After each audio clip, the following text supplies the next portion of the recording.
spotlight you. I'm good now. You're good. All right, ladies and gentlemen, President Rachel, take it away. Awesome.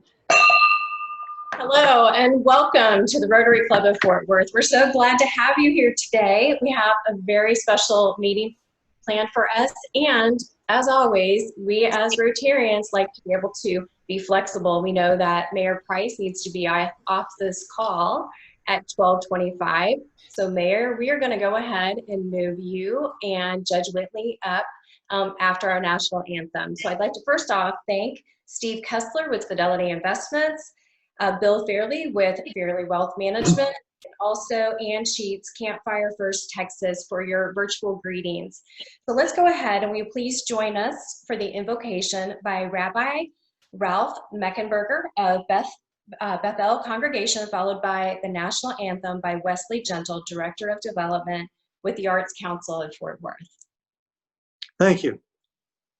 Turn on the news during the last week or so of this traumatic time, and you were apt to hear various takes on the question of who should decide on when and how we open up our communities and nation. Who is in charge? The president, the governors, local officials? The whole discussion strikes me as sadly ironic, for one lesson of the pandemic is clear: we mortals are not in charge. Still, it has not only been the season of the coronavirus, but for Jews and Christians, the season of Passover and Easter, each in its own way bringing a message of liberation and hope. God has brought us through worse in the past, so we should pray for faith and confidence that God will bring us through this as well. As I was pondering all of that, a festival liturgy of the season offered this prayer, which I'm going to offer on all our behalf. O God, you are as near as the very air we breathe, yet farther than the farthermost star. We yearn to reach you. We seek the light and warmth of your presence. Though we say you are near, we feel lonely and alone. Oh, let our desire be so strong that it will tear the veil that keeps you from our sight. Let your light release our darkness and reveal the glory and joy of your presence. Amen. Amen.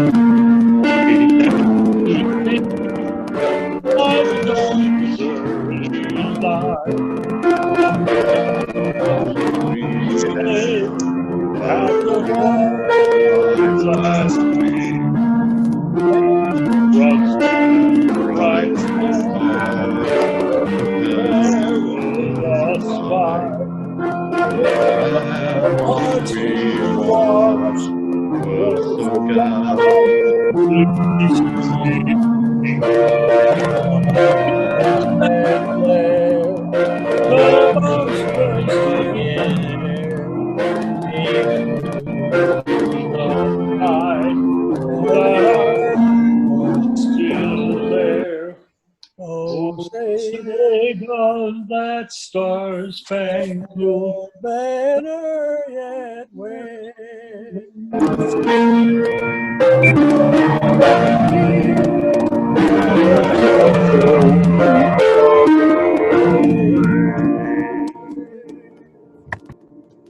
Thank you so much, Rabbi and Wesley. Now it is my honor to introduce today's speakers. We know them both so well, and due to time, we're going to go ahead and proceed a little bit faster.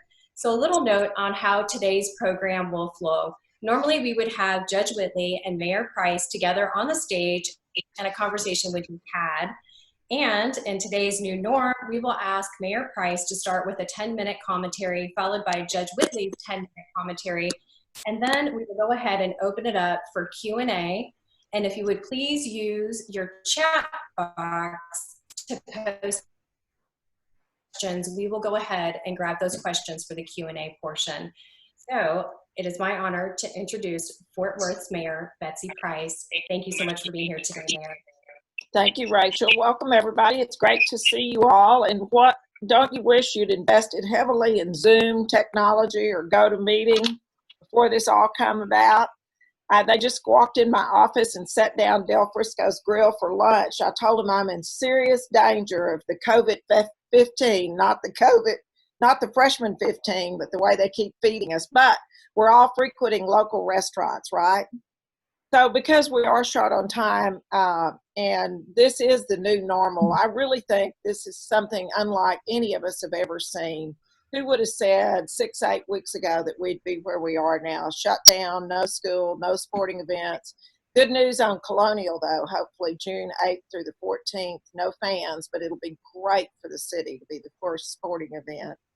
But it's just amazing. Our declaration, stay at home, has been in place now for almost a month and will stay in place through April 30th, and then we'll look at whether we extend it or not. It's not an easy decision. You need to know that all your local officials at the city side, county side are really working hard on your behalf. The cooperation has just been great. Glenn has got my number on speed dial and I've got his, and we talk several times a day. There's a long road ahead of us here. The president answered a lot of questions yesterday that we were asking. The governor has a press conference. It just started about 5 minutes ago. There are a few clear guidelines, but no date that's written in stone yet. I'll give you just a brief report. Yesterday, Fort Worth had 427 cases, 19 fatalities, and 17 recovered cases. It was one of the largest days we've had to date. The new guidelines for today and cases should be posted on the county website, city website shortly. It means that we're at substantial community spread. All along, we've been about 2 weeks behind Dallas, whether that's a function of testing or just a function of less density, less public transit. We don't know. When a postmortem's done on COVID-19, I full well expect to see some of those brought to light on what that is. I'll tell you a little bit about a couple of things that we've done just recently and the work that will be coming out of them. We stood up 4 committees to work on the COVID emergency and what that might mean, a chance to give my council members a chance to take part of this and go to work on it. These are advisory committees working on 4 key issues, and they're made up of 2 council members each, an assistant city manager, public health officials, other doctors, physicians, businessmen on all these, philanthropic community. It's been great, the people who volunteered to help. The day-to-day operations of the city have to continue. I'll get a little more in depth on the committees in a minute, but David Cook and Fernando and the rest of the ACMs are doing a great job. We know it's going to mean a terrific shortfall for the city. But you need to know Fort Worth is probably in the best position of all the big cities to come out of this. We really have very good financials. We've worked hard on them for 9 years now and are in good shape, and I'm confident about that, and I'm thankful that we have the team in place that we do.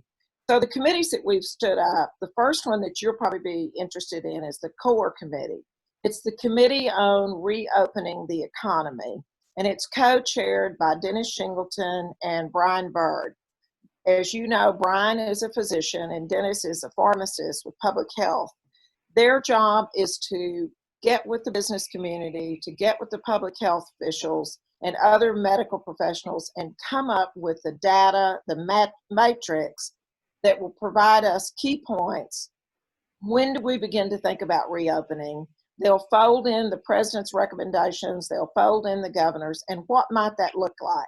Clearly, it's going to be a phased-in approach. It won't be done all at once, but we'll move forward. Stay tuned for more information from their committee. I think it's going to be very enlightening. Dion Kennedy from Performing Arts is on that. She sent a really good, thorough layout of what she's thinking, how that might be folded in, how would it affect arts, and I'm really pleased to see so many people are giving serious thought to what this is going to look like. The second one is the Small Business and Economic Development, chaired by Robert Stearns is chairing that. Fernando's helping them. Carrie Moon and Ann Zeta are co-chairing that, and they're working really hard on how do we help small businesses, entrepreneurs? What do we do with the SBA loans, the paycheck loans? What do we about the money that's coming to the city? How do we restart them, and what's that going to look like? I was on the phone today with some business leaders who said if you got a warm notice saying that 100 people are being laid off, their good bet is that means not more than 70, 75 of them will be hired back with the changes in technology. The third one is on education and childcare, and that's Carlos Flores and Kelly Allen Gray. They're looking at immediate needs of children, helping the school district with food, helping with, excuse me, hotspots to do their distance learning, their virtual learning, whatever we might need to do to augment what the school's doing.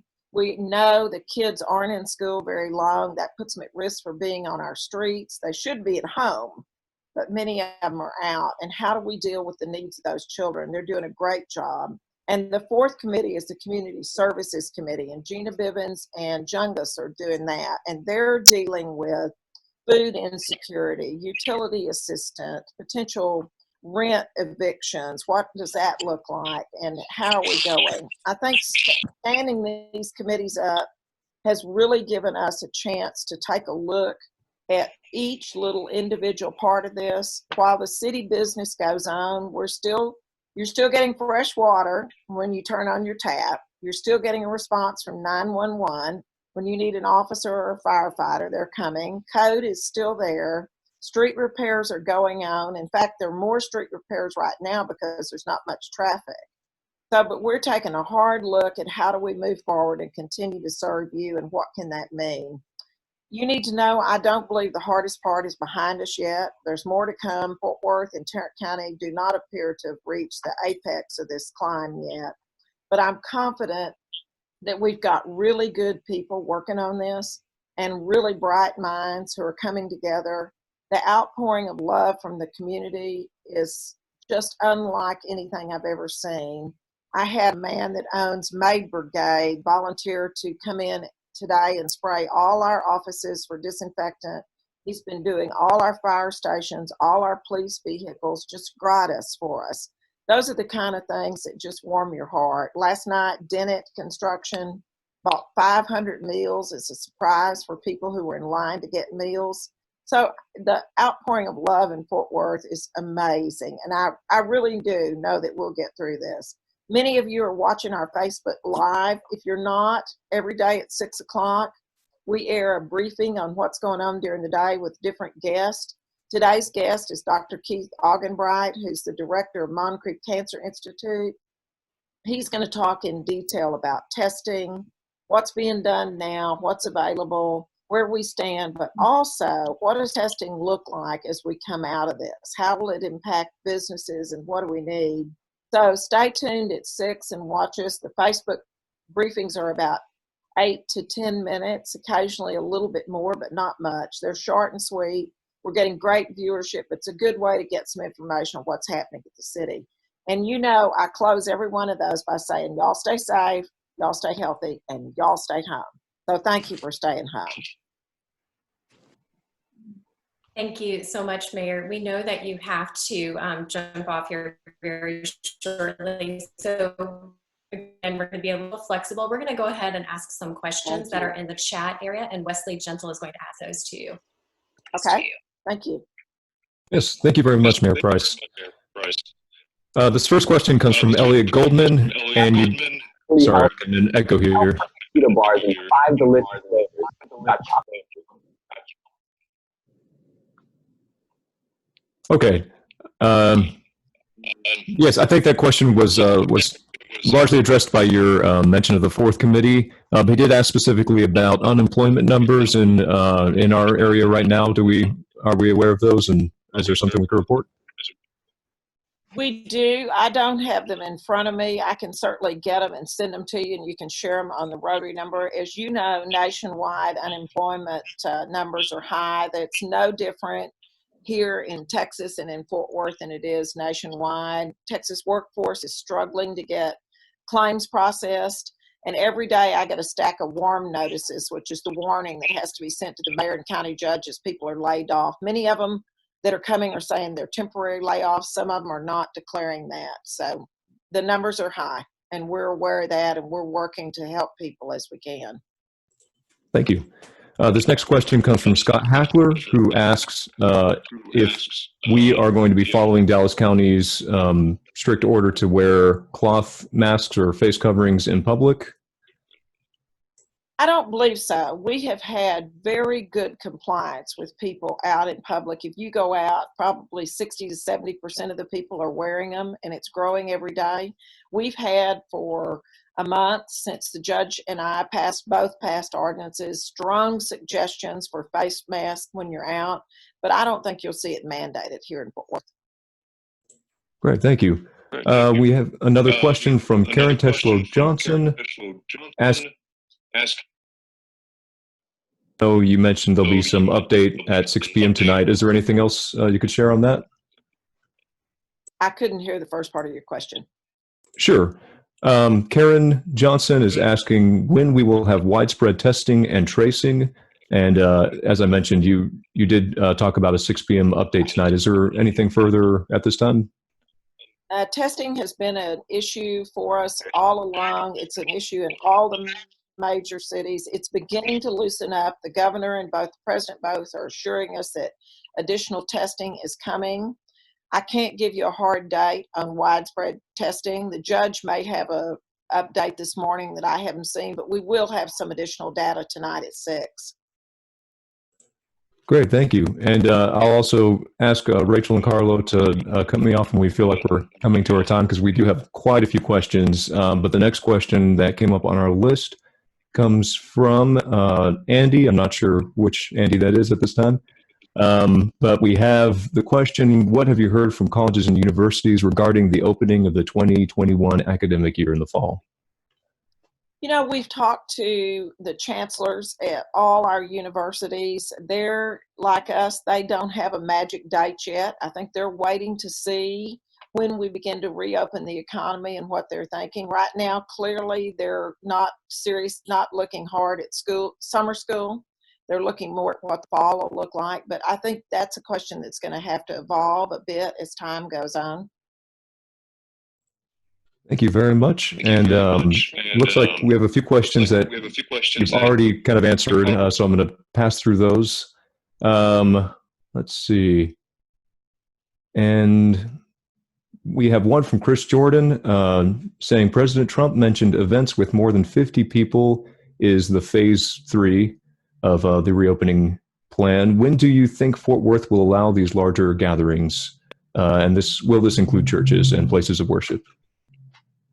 Well, hopefully it would include churches. I can't give you a magic date on that. That we have to hit the first phase first, which is one of the key gatings on it is no substantial spread for 14 days. And we're not there yet.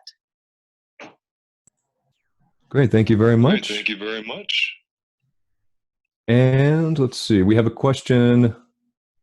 Again, 2 questions about the hospital system have just come in. One, again, from Karen Johnson asking whether our medical community has enough PPE and if there's a plan to ensure that they do have that. And then Bob Mitchell is asking what the system in general is with our hospital systems financially. Financially, it's an issue. All the CEOs are saying that due to the fact that they're not doing elective surgeries, that they don't have much care there, that they are furloughing a few nurses and a few med tech people, but they're in pretty sound shape financially, and they will recover from this. I expect today that the governor is going to make an announcement on medical, that he will allow elective medical surgery to help some of our hospitals. PPE remains a bit of a problem. Most of our hospitals on the calls tell us every week or every few days that they've got enough to get through.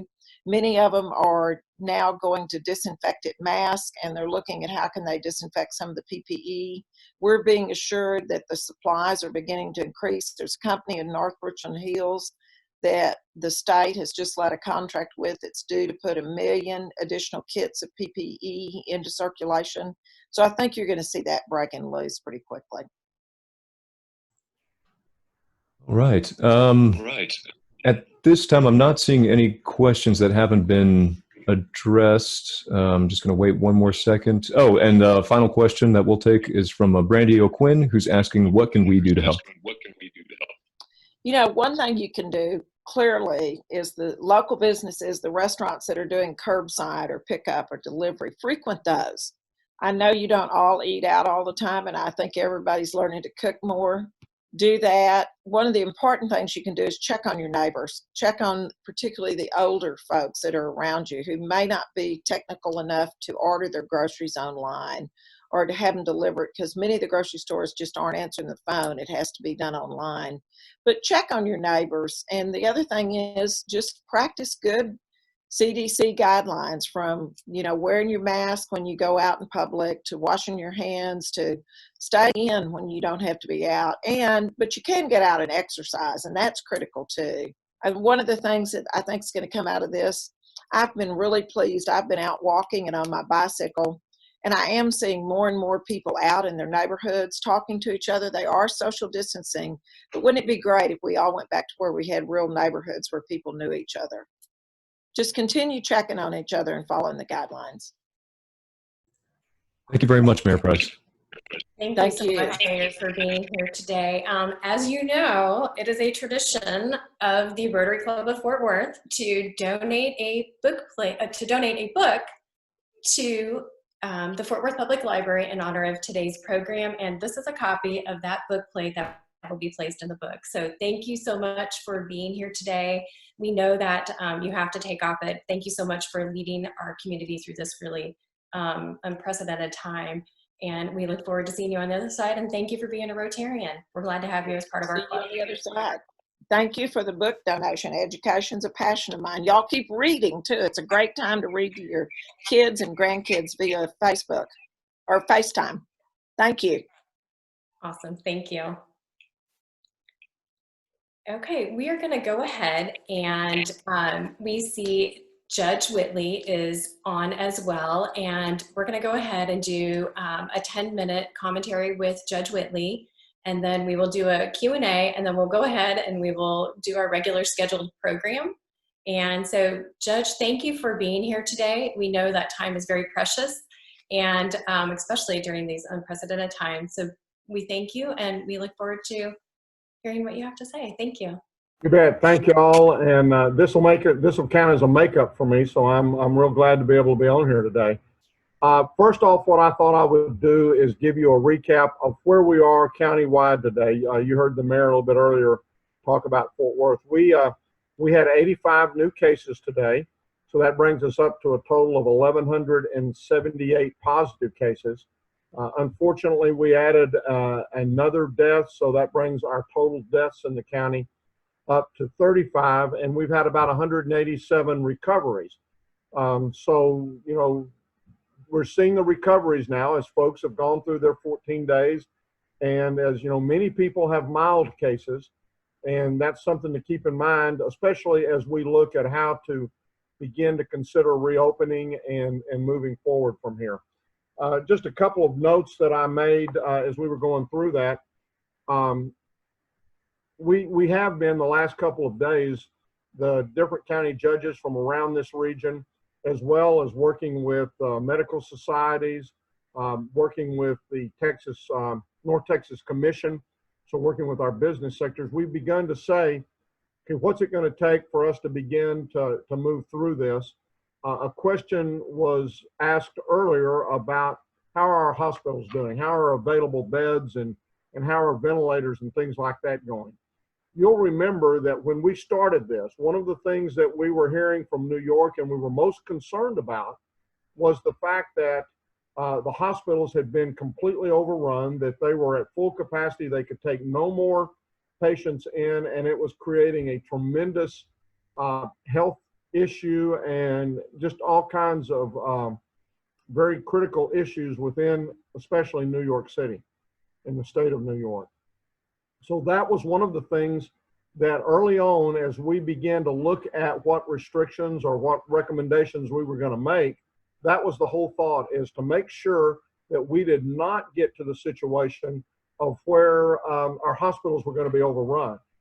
All through this process, we have talked with our hospital CEOs And they have assured us that through relaxed requirements by the governor, that they had enough beds to take care of any surge that we were expecting down the line. And I will tell you, they proved to be, exactly correct on that, from that regard. We relied upon them, and they really didn't let us down. As we've gone through that, even though our new cases over the last couple of days have increased, what we've seen in our hospitals is that a reduction in the number of patients who are in the hospital as a result of COVID-19. So again, what that may be saying to us is, yes, folks are getting it, more folks are getting it, but they're not serious enough in their case to warrant hospitalization. And that was the thing that we were most focused on when we began to put these restrictions in place. And I think that's one of the key markers that we're going to want to look at as we begin to talk about lessening the restrictions. So to that end, as we've talked with folks, that's part of the markers that we were asking our medical community to give us. But in addition to that, what we've said is, and I'll give credit where credit is due.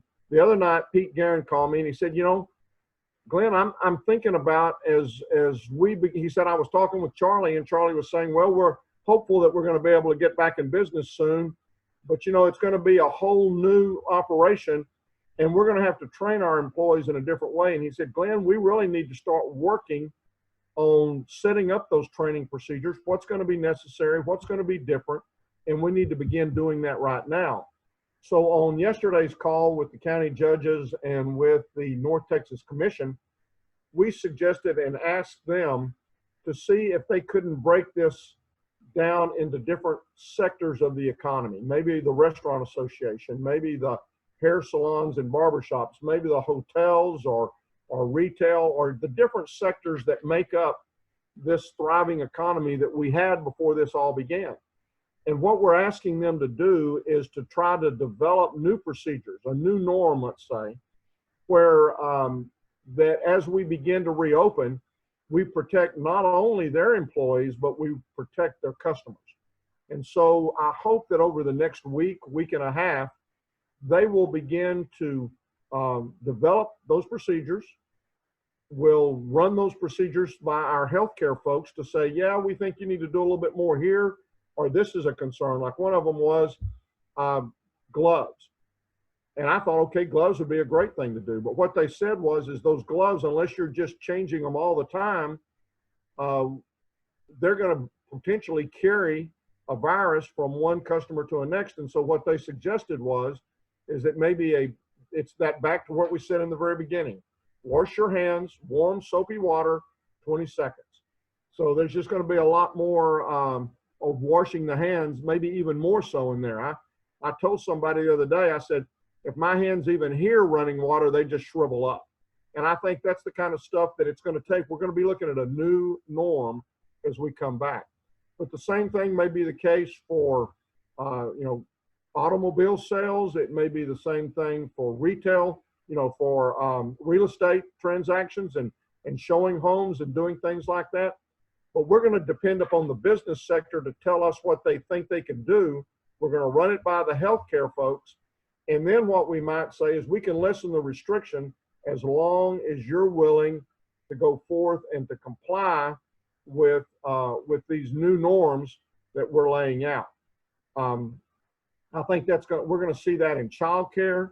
We've had some real successes as we've gone through this process. Kara Waddell at Child Care Associates created a website and a site that you could go to where you could, first off, know where slots were open for child care. And then also, it was almost like you could go out and you could select like you would normally do in trying to find the child care facility that you were going to put your kids in. That was done here locally first. Then it was picked up and done statewide. And yesterday, Kara and her organization were called out when one of the White House calls. So that's the kind of stuff we've seen happening in Tarrant County. The same thing with meal deliveries. The Tarrant Area Food Bank Meals on Wheels, Catholic Charities, and United Way, they kept hearing about the need, and especially of some of those seniors who have maybe underlying health conditions or just for whatever reason were becoming insecure in their source of food. So they put together a group. They're going to have new restrictions that to qualify for, and as a result, they'll get a weekly delivery, each individual in that household, of 5 frozen meals, about a 10, 15-pound bag or box of canned goods and produce. It'll be delivered by Catholic Charities, and this is already up and running. But that's just another example of how our different service agencies, our nonprofits, are working together to solve the need. We were on a call this morning, and we know that there's many more people showing up for some of the food pantries than what ever have before. And I think this is where our churches will get into the process, and they'll begin handing out food in their neighborhoods to people who, have never in their lives had to go and to get into lines like this and ask for food. And it's a humbling experience, and one that, we hope we don't see again. But again, what we're seeing is the generous spirit of folks that we have here. I know another question has been, and was even posed earlier, was on the testing. And we finally started getting numbers last week as far as the total number of tests that had been done in our county. In the past, the governor has been able to give us tests statewide, but had not been able to break it down by county.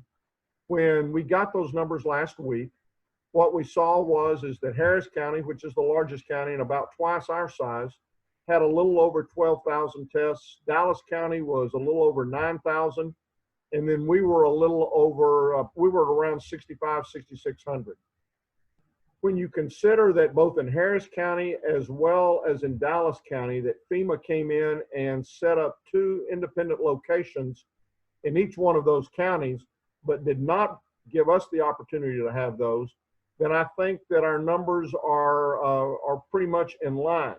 We do need to increase testing, and one of the things that everyone has said as we're reopening, we really need to gear that up. And next week, we're planning right now to see 2 new sites that will be opened up for tests. And those are going to be basically overseen by Dr. Keith Augenbride, who Betsy mentioned earlier is going to be on her Facebook Live this evening, as well as Dr. Michael Williams over at the UNT Health Science Center.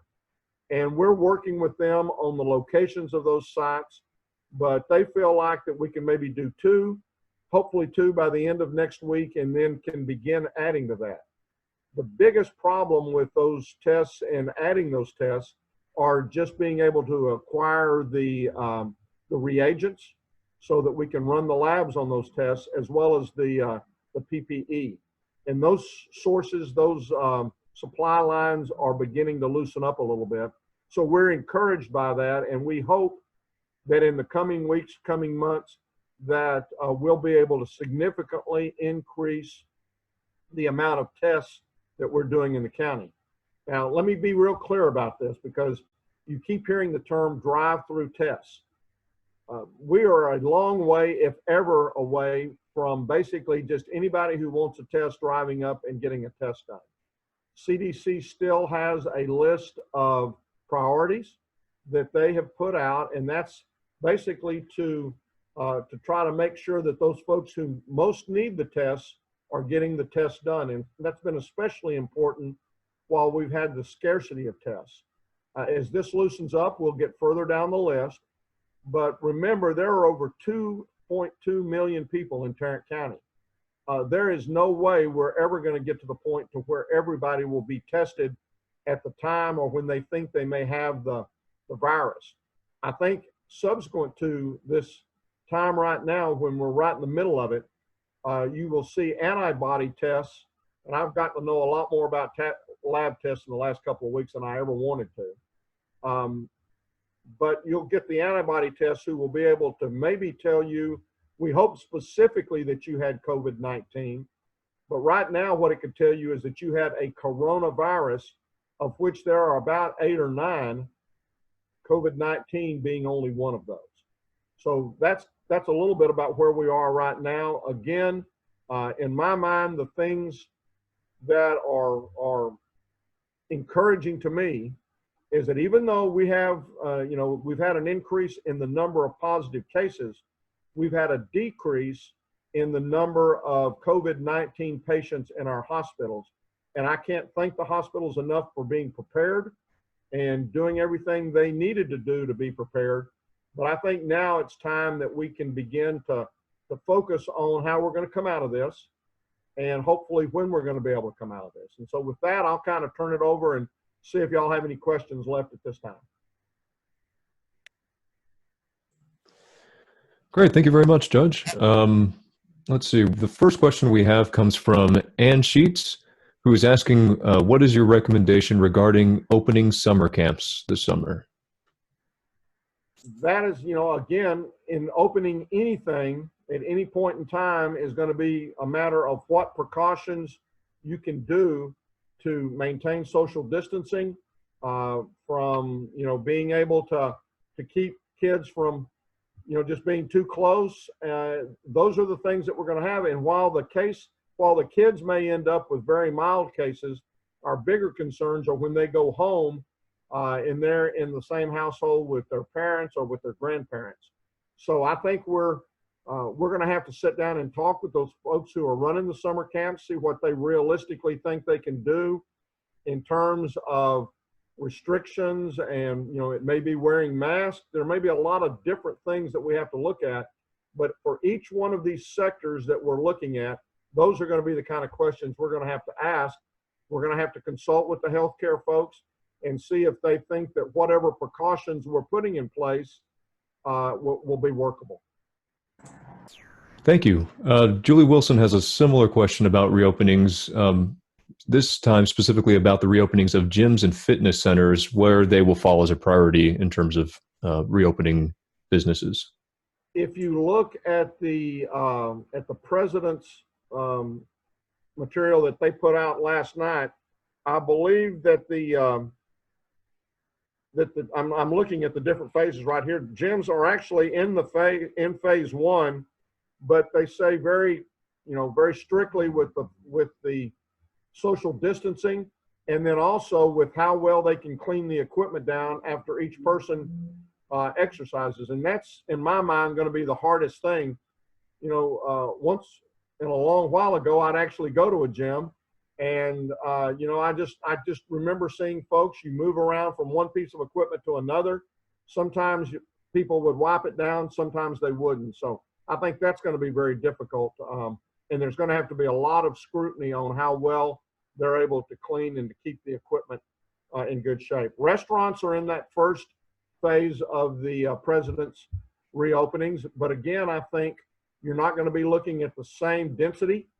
I think there will be conversations that will have to be had about the surface and how you clean the surface from one customer to the next. Certainly masks will be necessary. It may very well be that if my wife and I go into a restaurant, that the first thing they do is take my temperature. If it's above where it should be, then they're going to probably say, I'm sorry, we appreciate your business, but we really can't take care of you this evening. And those are the types of things that are going to be very hard. But if we don't do that and we then end up with another big spike, we may find ourselves back in the situation that we're in right now, and nobody wants that. Thank you. I see two more questions here, and I think we have time for both of them. So the first question comes from Pam Cannell, who's asking if you have any thoughts on the impact this will have on property taxes. Well, that's something that we've discussed. I think we're all going, it's kind of that conundrum that we're in, just the same conundrum that we're in when we're sitting here balancing the health aspects of it against the economy aspects of it. Right now, during this part of the deal, our public hospital is overflowed as far as just people needing to get tested. A lot of the services that we're providing for homeless and for meals and different things along that lines we're doing, and we're helping backstop in some of those social agencies. So we're spending a lot more than what we would have normally spent. We're hopeful that we're going to get recovery money that will help replace that. But the actual values of property is probably going to go down just because we're already beginning to see the fact that you're not able to pay your mortgages, the whole apartment rental business. We're going to have to look at that. That's probably going to cause some of those values to go down. We're not going to be nearly as impacted as the cities who depend a lot upon sales tax. And so we're just going to have to kind of take that a step at a time. We're currently working with our mortgage lenders, with our apartment associations, to try to make sure that they give their the owners, the renters, every opportunity to get back on their feet without going through that process of eviction or foreclosure. Thank you. And this last question comes from Courtney Gumbleton, who asks, can Tarrant County protect small businesses through commercial lease protection? And she continues, not having revenue is one thing, but still having to pay rent is becoming increasingly difficult for many local small businesses. And again, that's why we are looking at trying to work with our different landlords, commercial landlords, as well as residential. We've got estimates as to what we may be getting from the CARES Act.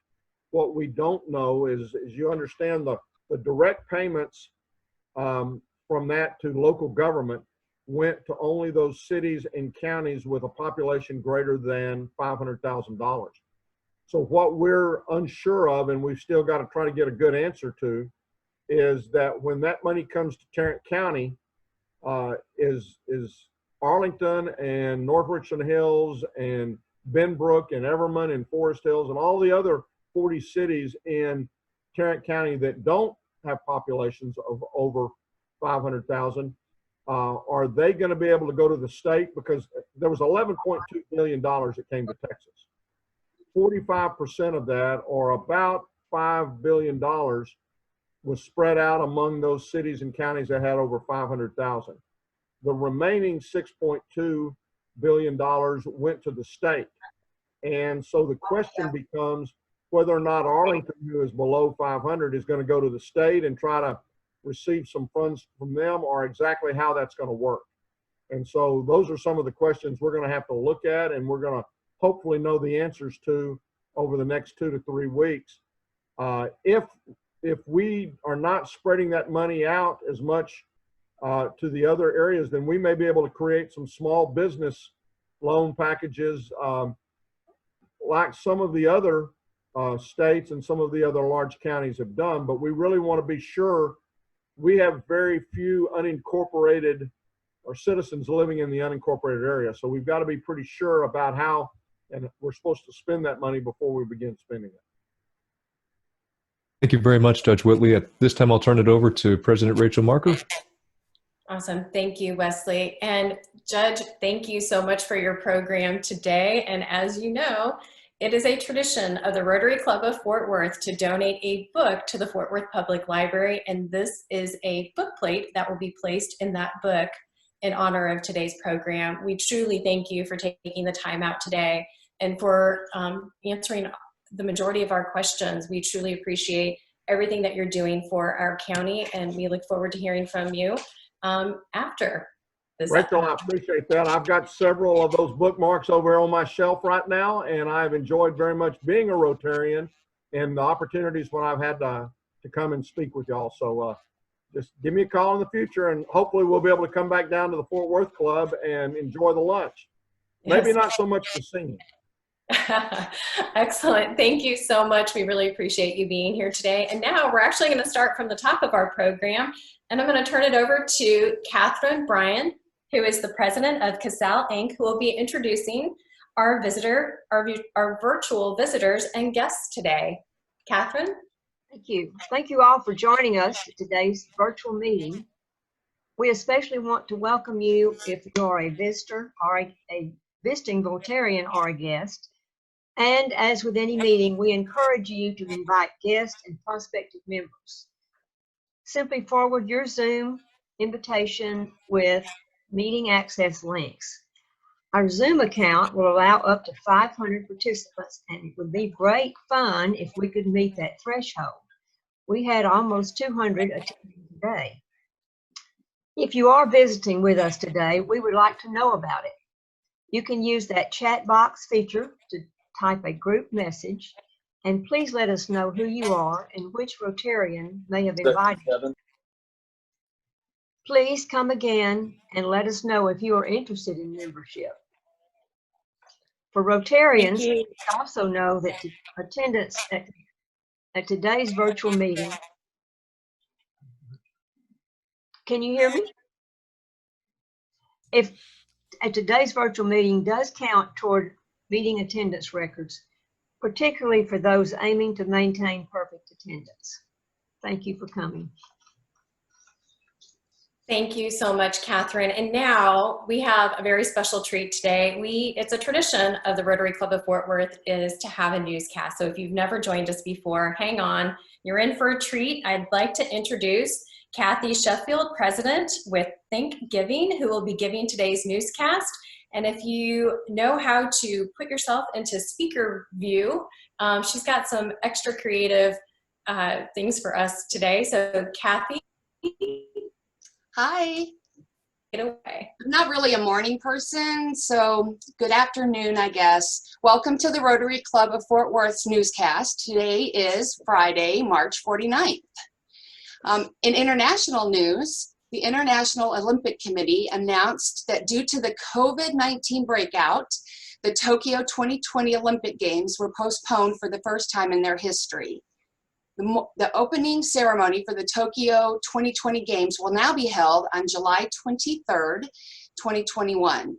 Additionally, the IOC announced that some of the sports and games will be modernized to adapt to the current pandemic environment. For example, boxing will be replaced by dodgeball. Synchronized swimming will be replaced with synchronized drinking. Volleyball will be replaced with socially distant beer pong. Track and field will be replaced with competitive eating. And wrestling will remain the same. However, the athletes will be wrestling to put their spandex pants on. The International, I have to have some coffee. The International Commission on World Time has reported that since people have begun working from home during the shelter-in-place mandates, the circadian rhythms of people all over the world are off, resulting in a negative impact on our health and well-being. As a result, the ICWT is now recommending that the entire world make a time change similar to daylight savings time. However, this shift will be known as Corona savings time. Globally, we're all going to fall back 4 hours. Noon is the new 8 a.m. It's a good thing. The global pandemic shelter-in-place mandates have sociologists all over the world predicting a baby boom in late 2020 and early 2021. Of course, those getting pregnant during the shelter-in-place obviously do not currently have children at home with them yet.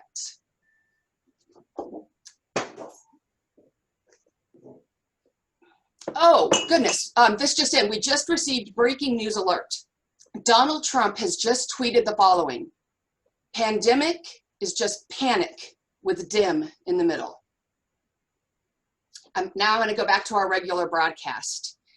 In national news, President Barack Obama emerged from political hibernation on Tuesday to endorse Joe Biden and to unite his party behind the presumptive presidential nominee, to which Joe Biden replied, "Obama endorsed me? For what?"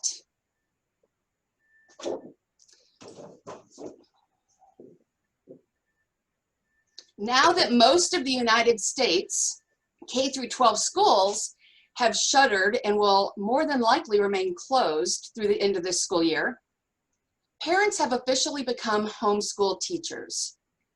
Now, parents also think their students' teachers are idiots. It may take a village to raise a child, but it's going to take a vineyard to homeschool one.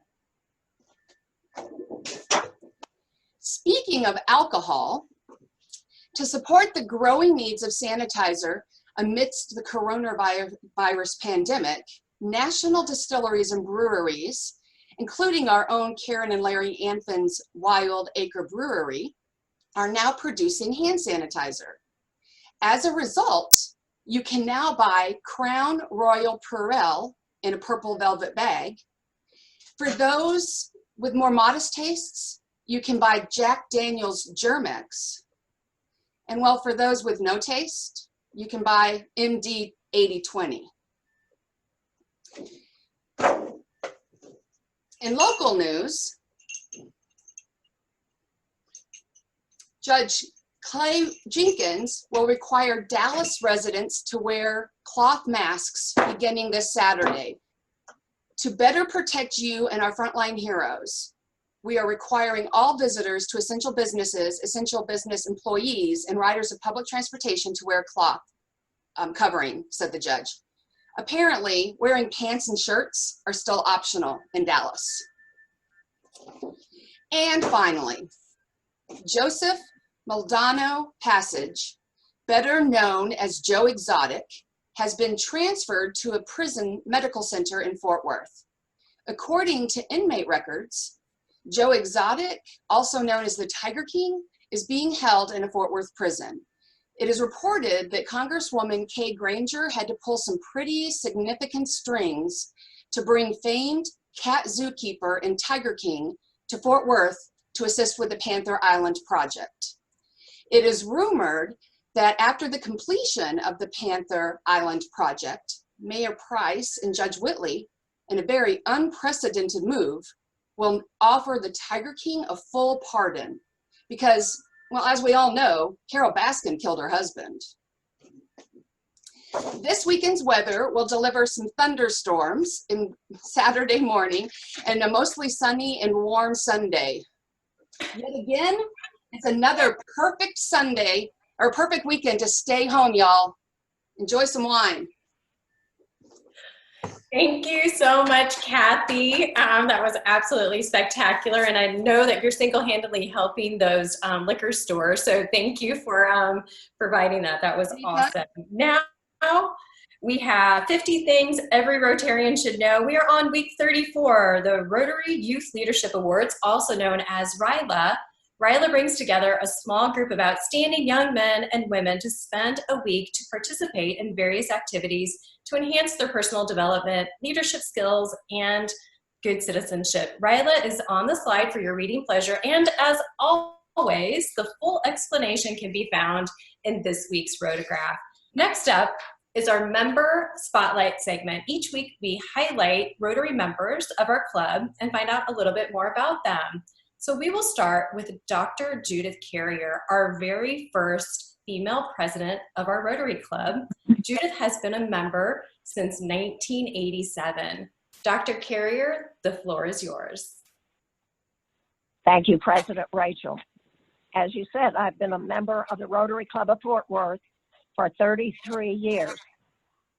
I was first brought in by former Mayor Willard Barth and 3 other community leaders. I was impressed when they brought me to a meeting with the dynamic energy I felt in the meeting, and also the fact that I knew so many of the men because we had served in various service capacities in our past. When I'm not at Rotary, you can find me at home caring for my precious sister with major memory issues, at DAR meetings, at supporting Girl Scouts initiatives, serving at First United Methodist as a Sunday school teacher and member of various committees, and doing physical exercise as mayor, and reading. My greatest extravaganza before the pandemic was having time after retirement to stay in close touch with vintage friends around the world.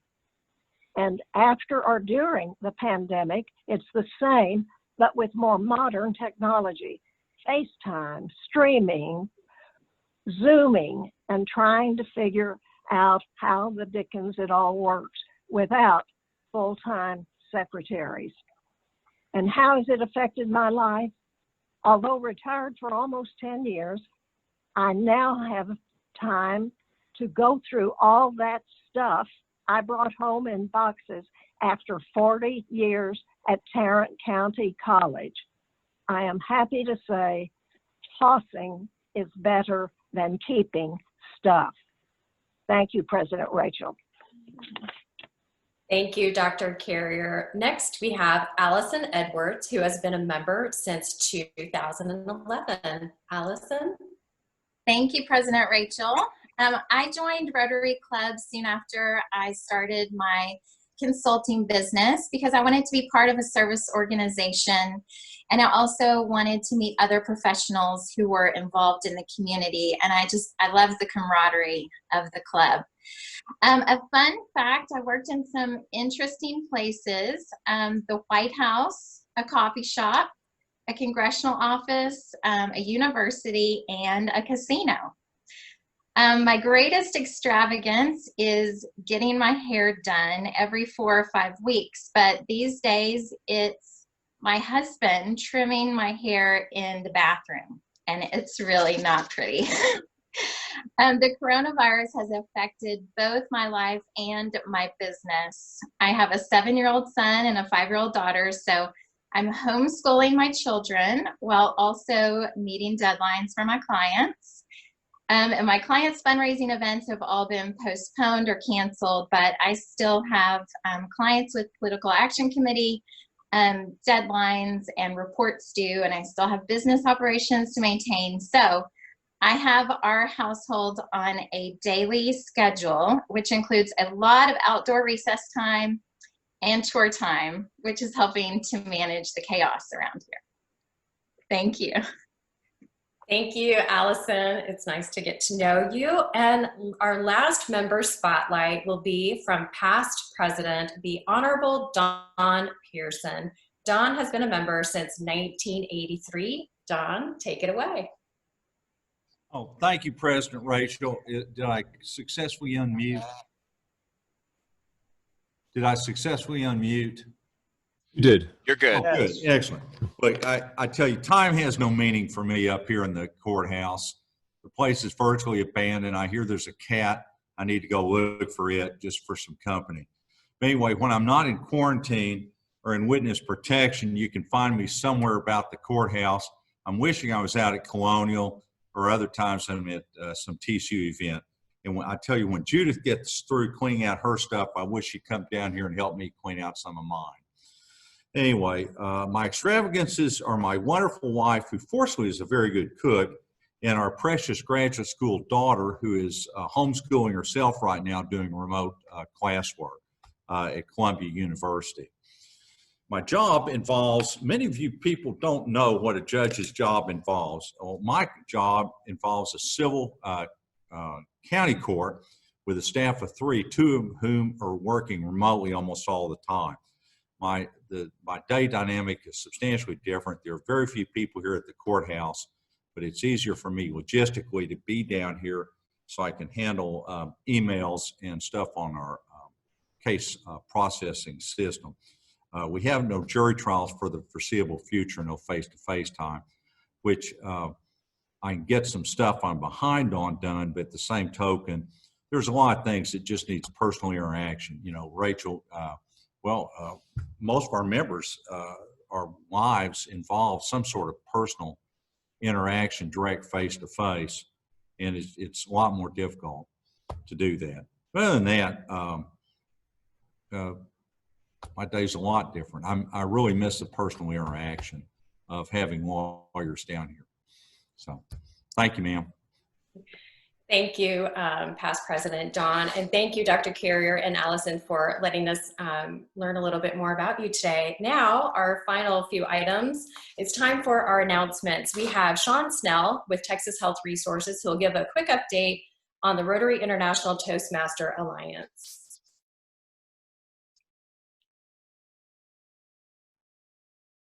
Sean? There, let's try again. Rotary International and Toastmasters International has formed a strategic alliance that's being rolled out now, and here's what you need to know.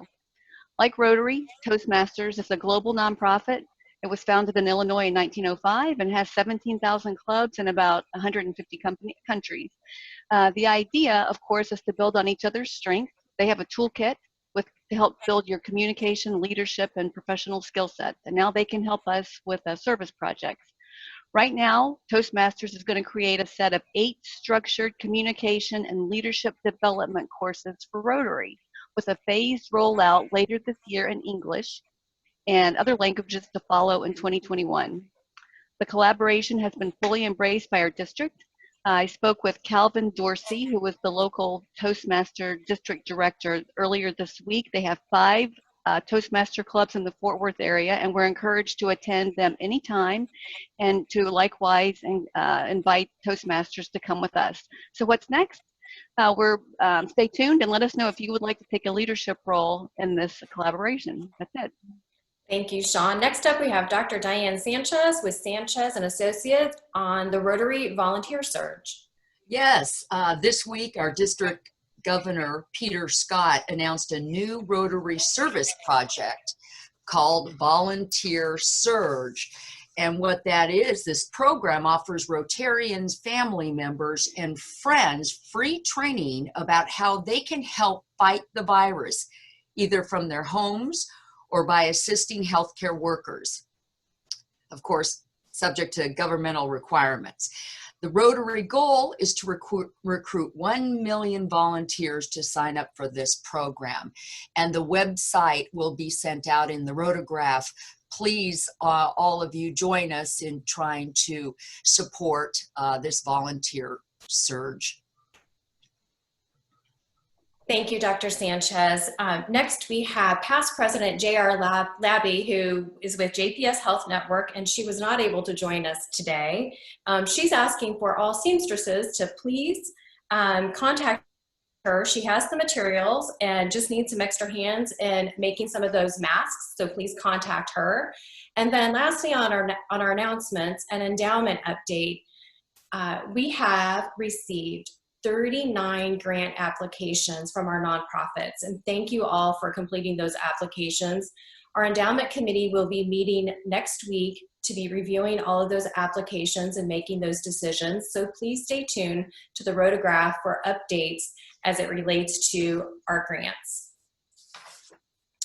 And we have no virtual meetings this week, and so please be sure and join us next week, as our speaker is Jim O'Neill, former Associate Deputy Secretary of the Department of Health and Human Services, who will be discussing the coronavirus, what we really know now, the FDA and testing, vaccines, and what the future might look like. So a special thank you all who have checked in on your fellow Rotarians during this time. Please keep those calls coming, texting and emailing. We know that this is a time that we need to stay connected, and thank you all for making those outreach calls. And today I'm especially thankful for the technology that enables us to participate in these types of forums, and a really special shout out to our virtual program committee, which consists of President-elect Carlo, we have Vice President Wesley, and we have Sergeant at Arms Sean Snell. Thank you all for making these programs happen. We could not do that without you. Special thank you. And also thank you to all of our guests for attending our second virtual program today. And as always, have a safe and healthy weekend. And a cheers, ciao, and hasta luego. This meeting is adjourned.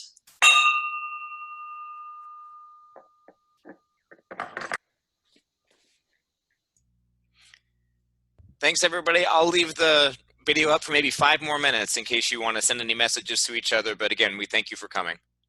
Just to you, Carlo, I have good news. You want to call me? You want to tell the whole world? I'll call you when it's done. Oh, now you've teased us. Now you have to tell us the good news. Oh, no, I was working on something for his account with Spectrum. I figured. This should be in the next SNL skit.